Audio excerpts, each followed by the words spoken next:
September 22nd, 2021 was Playday number 5 of Stage 3 of the NAL 2021 season.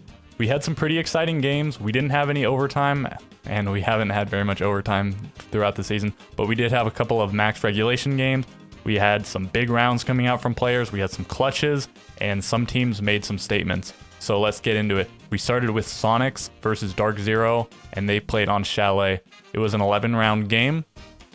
And in the first half, Dark Zero was pretty well dominating. I mean, they went 4-2 on the defense of Chalet, which is very rare. Dark Zero going into this game was a very good defensive team and a very questionable, bad you might say, attacking team. Although having played Oregon, an extremely defensive side, Oregon is going to skew those stats a bit. Okay, so they went up 4-2, and it looked like it was almost going to be a 5-1. Go down 5-1 on your attacking half as the Sonics would have been quite grim, but they did end up getting the very last round in the half to bring it to 4-2, and then they didn't lose a round once they switched to defense. So they ended up taking 6 in a row from round 6 to round 11. And Dark Zero, they just couldn't do anything on attack. They were so slow. And then in the very last round, there was an unfortunate team kill that came out. So Canadian got downed at one point by, I think, an enemy. I don't think that was a team kill or anything.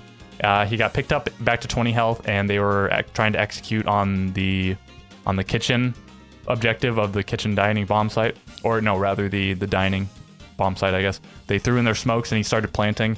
And they had the guy who got downed and picked up, so he's on 20 health. Had him trying to plant, but he was planting a little bit of an off position to maybe not get sprayed through the smoke. But then it didn't matter because NJR threw a nade and messed it up in some way, downed Canadian, and all fell apart.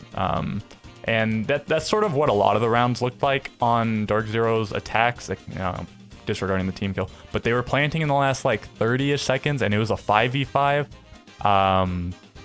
And then I think right when that team kill came out, a flank might have come out too.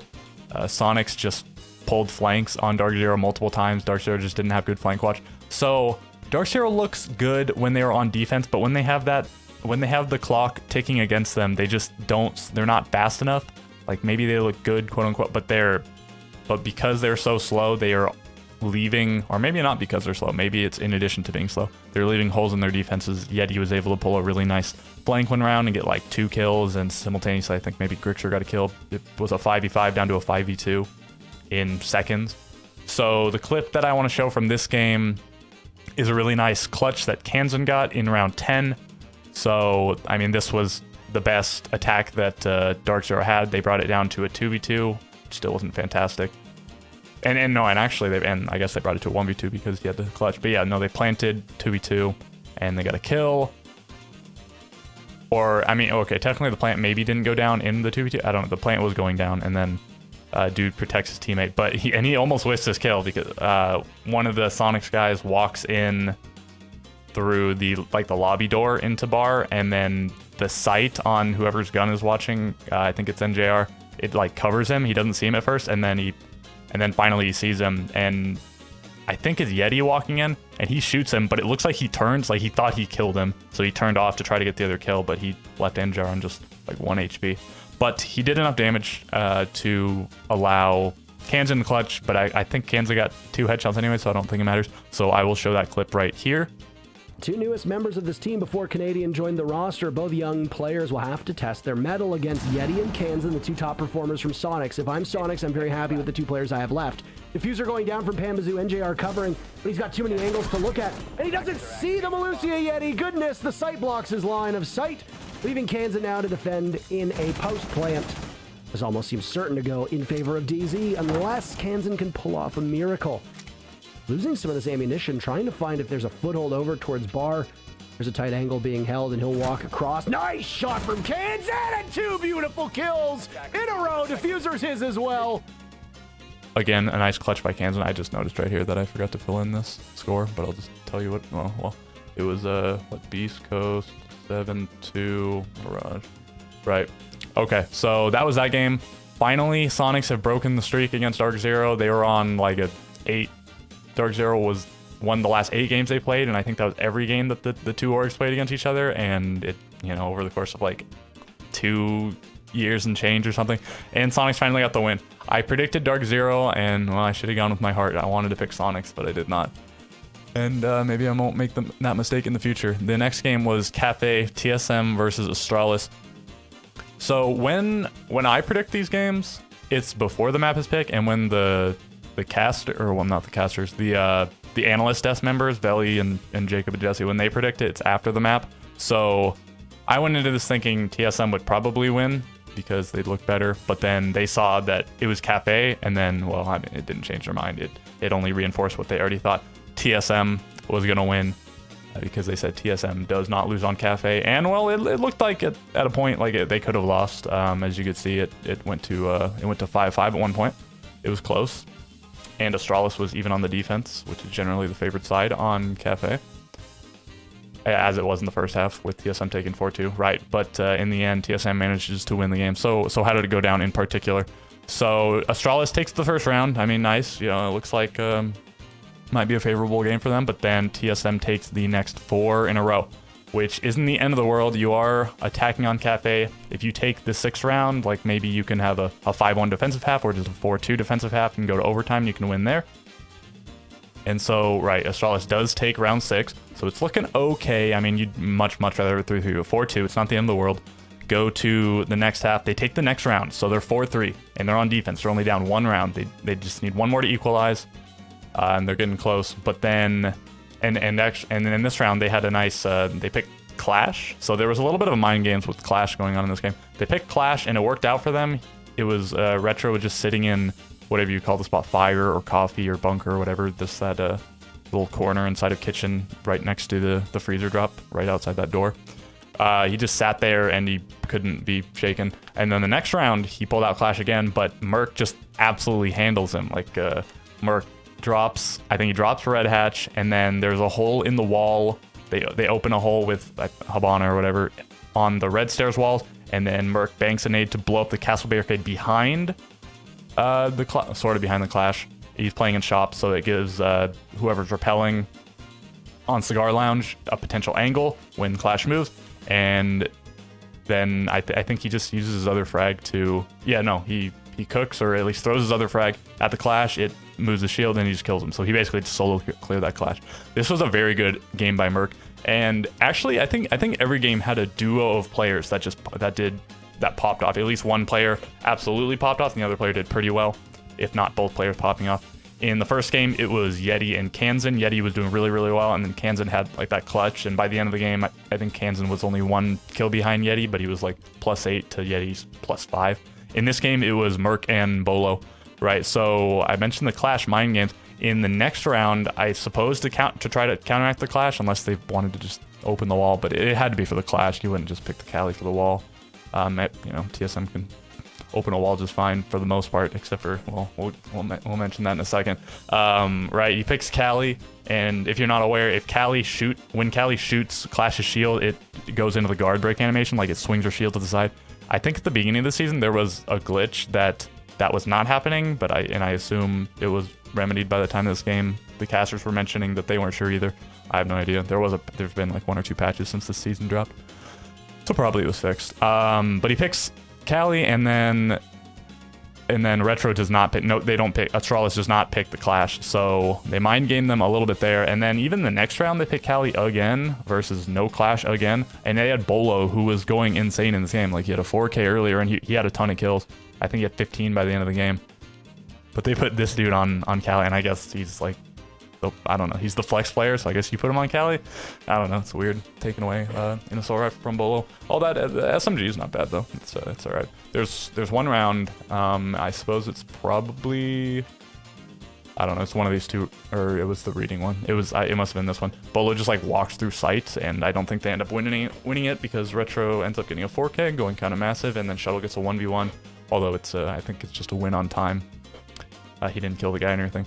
But yeah, so a lot of Clash Cali mind games going on there. And then it goes to 5-5. So it's looking pretty good for Astralis. I mean, they're still on defense. They just need one of the next 2 rounds to push overtime, or if they can take the next 2, they'll just win the game. But it is, in fact, TSM who takes the next 2 rounds. They go into round 11 right after TSM's timeout, and they get a flawless round. plant from Chala comes out. Oh yeah, no, and I thought I said I was going to mention this. I think it was on, it must have been this round, right?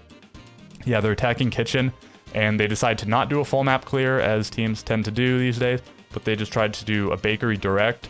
They walk into bakery, and Merc shoots Chala in the back of his head before, you know, so he kills the Hibana, their only hard breacher, before he's able to open the walls. So then they have to like scramble to get things done. DP Fire ends up cleaning him up with a 4K. So Merc sort of threw that round away. And then they go into the next round, they win this flawlessly, and then they go into the final round, and Merc makes up for that team kill with a big 4K in a plant. That's the clip that I'm going to show, and let me just talk about it for a second before I show it. I mean, actually, I don't even know what I want to say about it.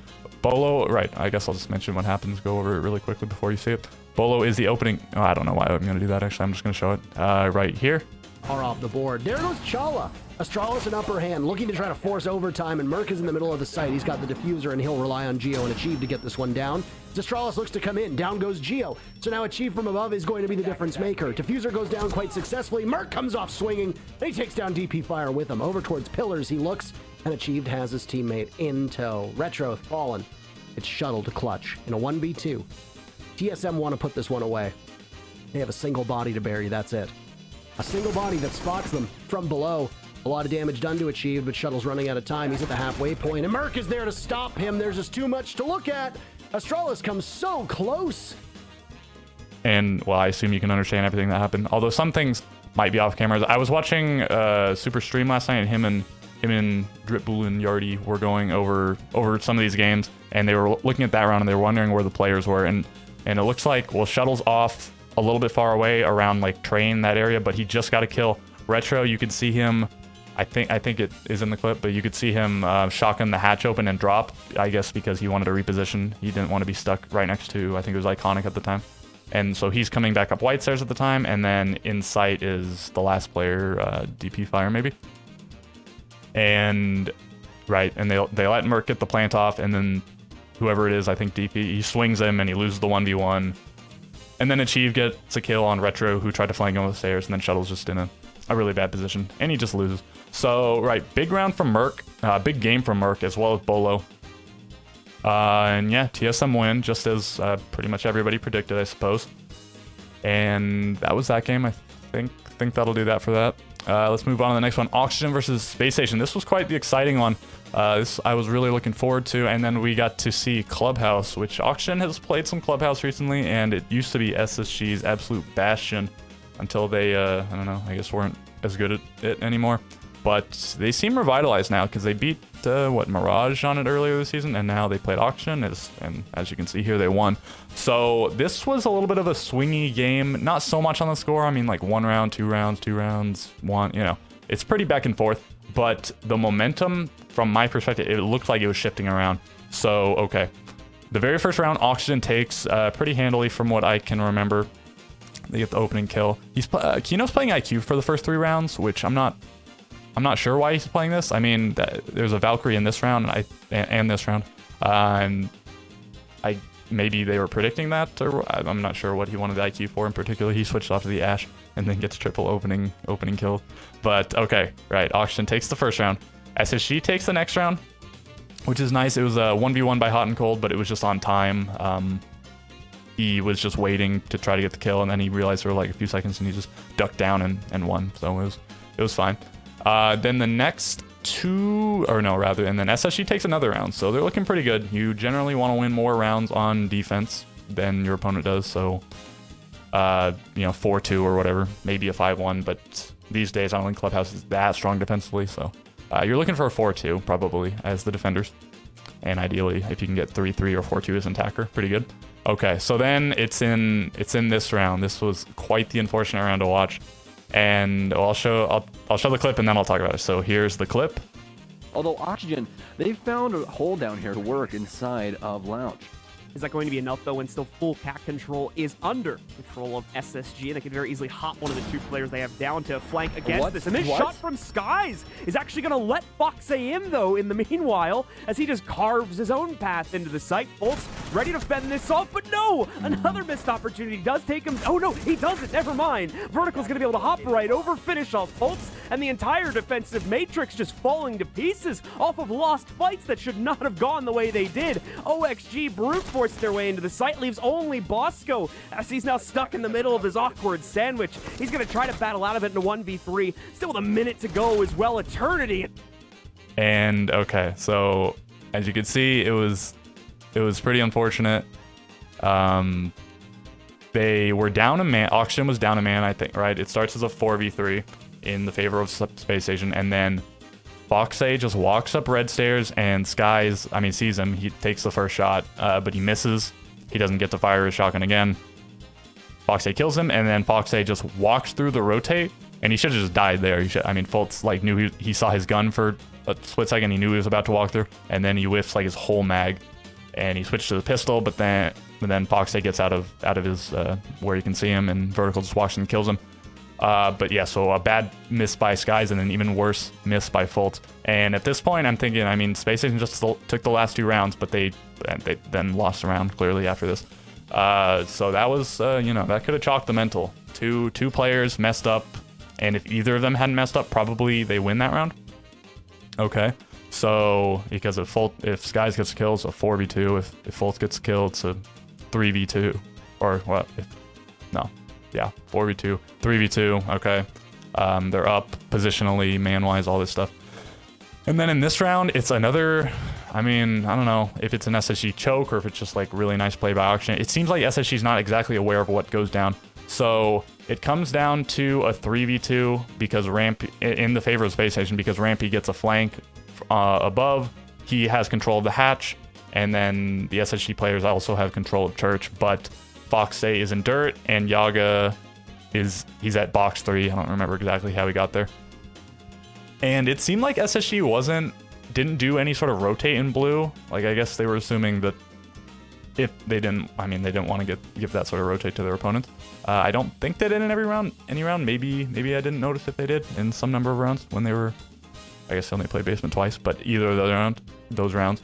So, right, Yaga somehow, he's in box 3, he plants the bomb, and then Rampy just drops, and I guess he doesn't know Foxay's dirt. Foxay gets a free kill on him, and then, I mean, they just clean up, they win, but they were 3v2, and they had enough control. It seemed like they should have won. So that's 2 back-to-back wins for Oxygen. That seemed like it should have been Space Station. It should have been a 4-1 game at this point. Space Station should have, it should have been their game to lose at this point, but Oxygen is up 3-2. They're guaranteed at least 3 points on their attacking half, which is nice. But then, okay, this is where Fultz starts to pick it up, but not entirely, actually, because, okay, he gets the opening kill, but that's all he really gets. Rather, in this round, he got the opening kill, and that's all he got. In this round, he gets the opening kill, and they convert it into a round win.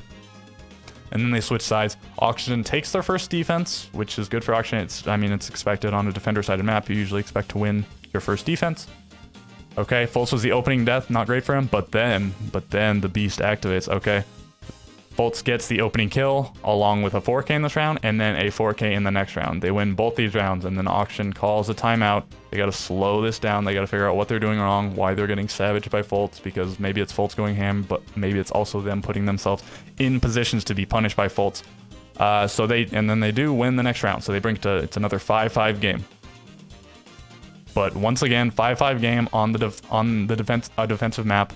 The attackers then win the next 2 rounds. Space Station win both of these. They get a plant off in this round, and in this round they just get all the kills. So this was a very good game by Fultz, and Rampy had a good game as well. Everyone else on SSG, I think Houghton did okay, and then Bosco and Skies were kind of struggling. But SSG pulled it out against maybe not against all odds. I'm sure some number of people thought SSG was going to win. But going into this game, Oxygen looked like the favorites. They were 4-0 on the season. They hadn't been defeated. They hadn't even really faltered. SSG had been beaten by Sonics, which is still a team, but it is a loss to Oxygen's no losses. So yeah, if Fultz hadn't gone full beast mode, this might have been a different game, but I did predict this one right. So if I just followed my heart in both games, I would have had both those predictions right, this and the Sonics game. So right, very intense game there. And I showed the clip, right? Yeah, no, I showed the clip. And I guess there's other clips I could have shown. The other fumble in the other round, but it's not as noticeable. And then I could have shown one of the 4Ks, but I wanted to show just the beginning of the pendulum swinging. And then for the final game of the day, we had Mirage versus Beast Coast on Chalet. And so the trend-wise, like it's been kind of a weird season because I mean, mostly centered around like Sonics and Beast Coast have been surprising because Beast Coast beat Except for this game. First game, they looked pretty good. And then they got decimated by TSM, and then they got decimated by Auction, and now they pretty well decimated Mirage. I mean, I guess they got tired of losing so badly, so they took out their frustrations on Mirage. A 7-2 game where they won the first 5, and it was only a 1v3 clutch that came out from loading that could stop their momentum.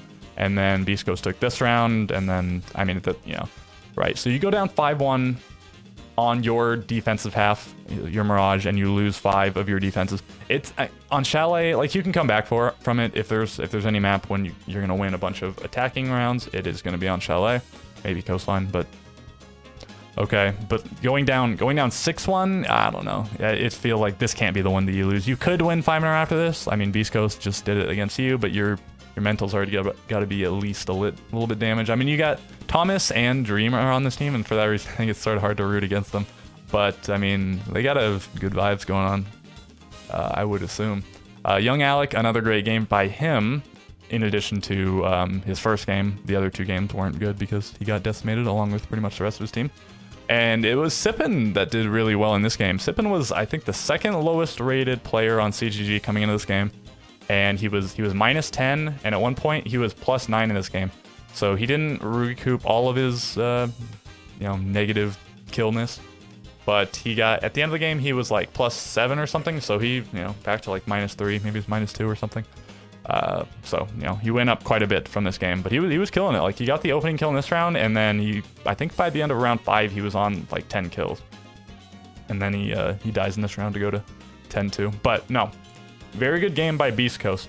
So I don't know what their deal is. Like, maybe they're actually just pretty good compared. I mean, maybe they're just like better than the low tier teams right now, and there's just that big of a gap between the low tier teams and the top tier teams that they got destroyed. But Mirage put up, a pretty good fight against Space, or well, actually I don't remember what the score was, but they got at least 3, 4, or 5 rounds against Space Station. Like, they didn't look like a total slouch. I don't know why they got destroyed. I think most people going into today thought that Mirage was gonna win this game. And before I get too lost in the sauce, let's show the clip for this game. It is the loading, or right. Man, I always forget if I show the clip or not. I don't think I did. So here, if I didn't show it earlier, is the loading 1v3 clutch. Whenever they start to lose players, they don't slow down, they don't back up, they don't take a moment to think for themselves. They double down, they speed this up, and it may finally be failing on the inside of this round, however. Jay, no, never mind. They outwit Dream instead of just sending the second stairs player out against him. Another one is able to find the effort to push forward, and now Bozo's going to be able to get his teammate back up. Jay's in the fight once again, and it's a 3v1 as loading will look to clutch this out instead. They already know where he's at as well, so this will be so tough for loading here. He's got nowhere to move towards. He is getting, as you can see, there's some good intel feed from his teammates, from his teammates there, but his opponents are going to be trying to abuse that a little bit as they force out the move, but it won't really work loading with an opportunity to deny the plant. He should be able to pull that off, and now he just needs to survive for 20 more seconds. A second player going to be found, and all of a sudden Anthony in a very awkward position out on rappel here. Loading may have done it to at least put Mirage with 1 round on the board at the end of the half. In comes the swing, in comes the shutdown to counter it. Okay, nice plays by him. There could have been maybe a little bit better coverage by Beast Coast, but all things considered, I mean, I think it was just impressive by him. So let's do the standings. From 1st through 9th place, we have Oxygen, Sonics, Space Station, TSM, Beast Coast, Dark Zero, Astralis, Mirage, Xset. So you might be wondering why some of the teams are in a certain order. SQ is above SSG, even though they have a lower differential. Why? Because they have the head-to-head against SSG. At the end of the season, they will place higher than them if they are on the same number of points because they beat them in their game against each other. Oxygen still stands as number 1 despite taking their first loss, but Sonics and Space Station are just 1 behind them, and they have played 1 fewer game. So if either or both of these teams win in their 1 game that they've played fewer than Oxygen, they will be able to tie them. And now Space Station has the head-to-head over Oxygen. Sonics and Oxygen have yet to play, and they won't play until the very last Playday. TSM moved their way up to 4th place with their win. They passed over Dark Zero, and Dark Zero also fell below Beast Coast. So, right, on 7 points here, Beast Coast on 6, Dark Zero on 5, passed up by Beast Coast, but, well, still games to be played. And then we still have the 3-pointers down here. Astralis, Mirage, and XZ, and of course XZ on the bottom despite the lowest, or, well, the highest differential, because they have losing head-to-heads against Mirage and Astralis. And then Astralis and Mirage have yet to play, but I think they play in the next Playday. So Astralis, you know, better differential. So that was Playday number 5. I think I'll do tomorrow or the next day a power ranking / standings video where maybe I'll talk about like all of the rest of the upcoming games for the season, and then I can just talk about the season more as a whole. Because this video is already plenty long, as they tend to be anymore. So I guess that's gonna do it. This was Playday number 5 recap for Stage 3 of the 2021 season of the NAL, and I will catch you in the next video.